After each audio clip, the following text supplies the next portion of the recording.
ఈ సమాజాన్ని శాసించే దిశగా ఉండకూడదు, పరిస్థితులు మన తెలంగాణలో ఉండకూడదని చెప్పి కూడా సభాముఖంగా మీకు తెలియజేస్తున్నాం. శ్రీ తీన్మార్ మల్లన్న గారు.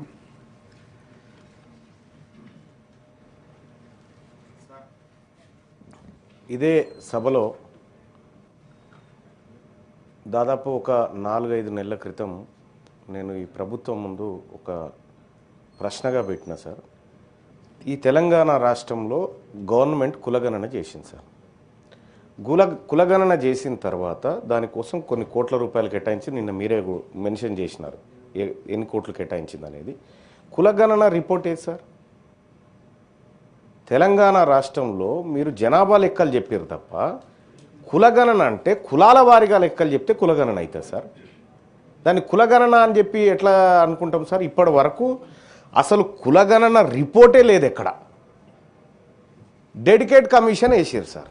అసలు డెడికేట్ కమిషన్ ఏం చెప్పింది సార్? మా బీసీల గురించి ఏమైనా చెప్పిందా? ఏమైనా పాయింట్ ఉందా? అందులో సభ్యులకే తెలియకపోతే సార్, తెలంగాణ రాష్ట్రంలో శాసన పరిషత్తులో సభ్యులకే తెలియకపోతే సభ్యులు అడిగితేనే ఈ ప్రభుత్వం ఇవ్వకపోతే అదేమన్నా దొంగ డాక్యుమెంటా సార్? ఎందుకు ఇవ్వదు సార్ ఈ ప్రభుత్వం? ఈ తెలంగాణ రాష్ట్రంలో మేము ఎంతమందిమో తెలుసుకోవాల్సిన బాధ్యత మాకుంది సార్.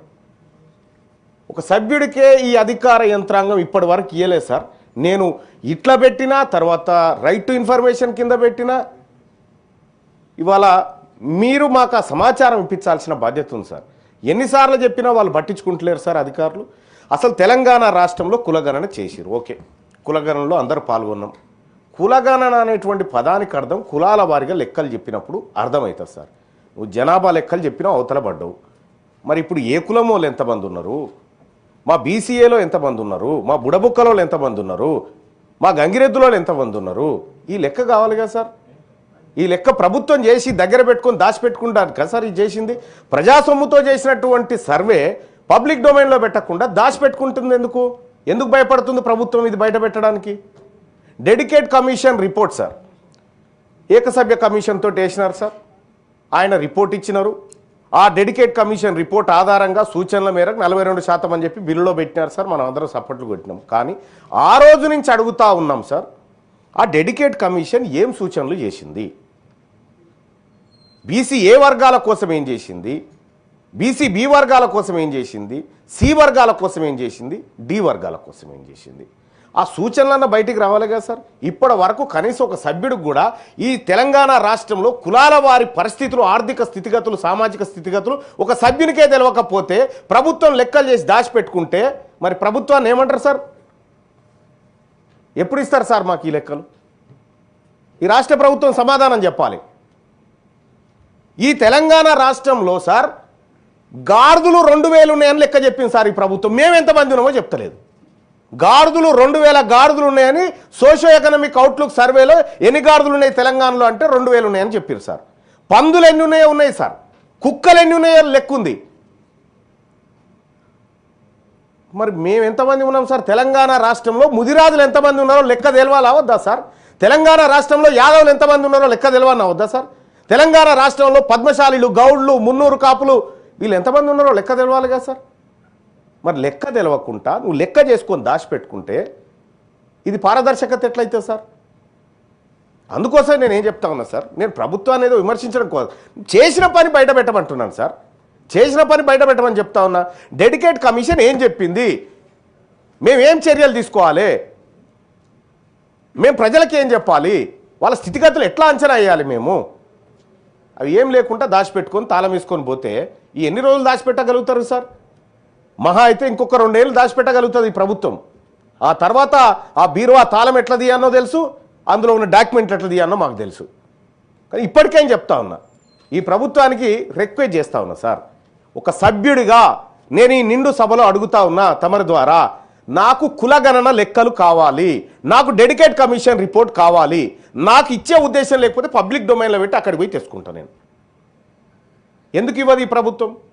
కుక్కలకు నక్కలకు లెక్కలు ఉంటాయి సార్ ఈ రాష్ట్రంలో. 2 కోట్ల మంది ఉన్నటువంటి బీసీలకు కులాల వారిగా లెక్కలేదు సార్. ఏం చెప్పాలి సార్ ఈ ప్రభుత్వానికి? మళ్ళీ ఏమన్నంటే మాది వెనుకబడిన తరగతుల సంక్షేమాన్ని కాంక్షించే ప్రభుత్వం లెక్క కనిపిస్తలేదు సార్ ఇది. మేము ఏమంటున్నాం సార్? సొమ్మేమన్నా తీసుకొచ్చి పెట్టమంటున్నాం, మా లెక్క చెప్పమంటున్నాం సార్. మేము అడుగుతుంది మా తలలు లెక్క పెట్టిరు కదా, మా జుట్లు లెక్క పెట్టిరు కదా, ఆ జుట్లు ఎన్నో చెప్పురాయా అని చెప్తా ఉన్నాము. ఊర్లలో కూడా సార్ అది గొల్లోల చింత చెట్టు, ఇదేమో కుర్మోల బోరింగు, అక్కడ కుక్క వస్తే కూడా సార్ ఇది కుర్మోల కుక్క అంటారు సార్. ఈ కుక్కలకు కూడా కులాలను పెట్టిరు సార్, పెడితే పెట్టిరు తలగబడ్డాం. కానీ ఇప్పుడు ఏవి సార్ లెక్కలేవి? కావాలి కదా మాకు లెక్కలు. ఈ లెక్కలు ఈ సభ మాకు ఇస్తుందా ఇవ్వదా, ఈ ప్రభుత్వం మాకు లెక్కలు ఇస్తుందా ఇవ్వదా అనేది సూటిగా ప్రశ్న సార్. సూటి ప్రశ్న.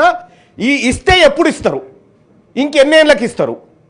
అప్పుడు కేసీఆర్ గారు సర్వే చేసినటువంటిది ఇప్పుడు అది వెబ్సైట్లో ఉంది సార్, వెబ్సైట్లో ఉంది కానీ కులాల వారిగా లేదు సార్. ఇక ఆ సర్వేని జీవ సమాజ్ చేసింది ఈ సర్కారే.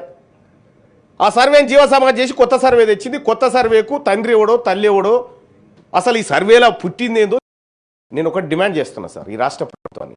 సర్వే లెక్కలు బయటపెట్టు, కులాల వారిగా బయటపెట్టు, నియోజకవర్గాల వారిగా బయటపెట్టు, మండలాల వారిగా బయటపెట్టు, గ్రామాల వారిగా బయటపెట్టి ఆ గ్రామ పంచాయతీ దగ్గర నువ్వు ఈ పోస్టర్ అంటించి ఇగో ఈ గ్రామంలో ముదిరాజులకు ఇంతమంది ఉన్నారు, యాదవులకు ఇంతమంది ఉన్నారు, కుర్మలకు ఇంతమంది ఉన్నారు, నాయి బ్రాహ్మణులకు ఇంతమంది, రజకులకు ఇంతమంది ఉన్నారు లెక్కేస్తే ఎవరికి ఏ సంక్షేమ పథకాలు అమలు చేయాలనో కొన్ని ఊర్లలో మేమే తెలంగాణ రాజ్యాధికార పార్టీ మా నాయకత్వంతో మేము చేయించినాం సార్.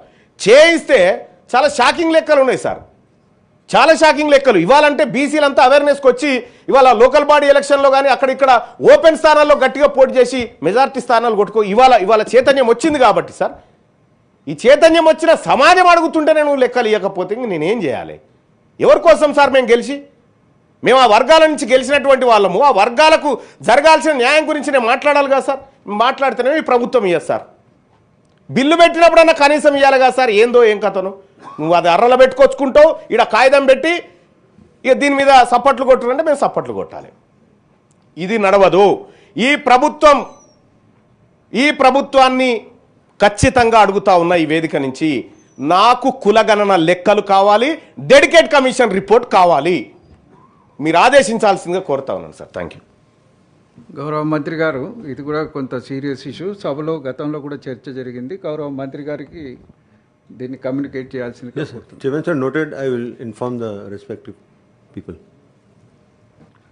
శ్రీ మిర్జా రియాజుల్ హసన్ ఎఫ్ఎండి గారు. शुक्रिया वाइस चेयरमैन साहब, मैं आपके ज़रिए से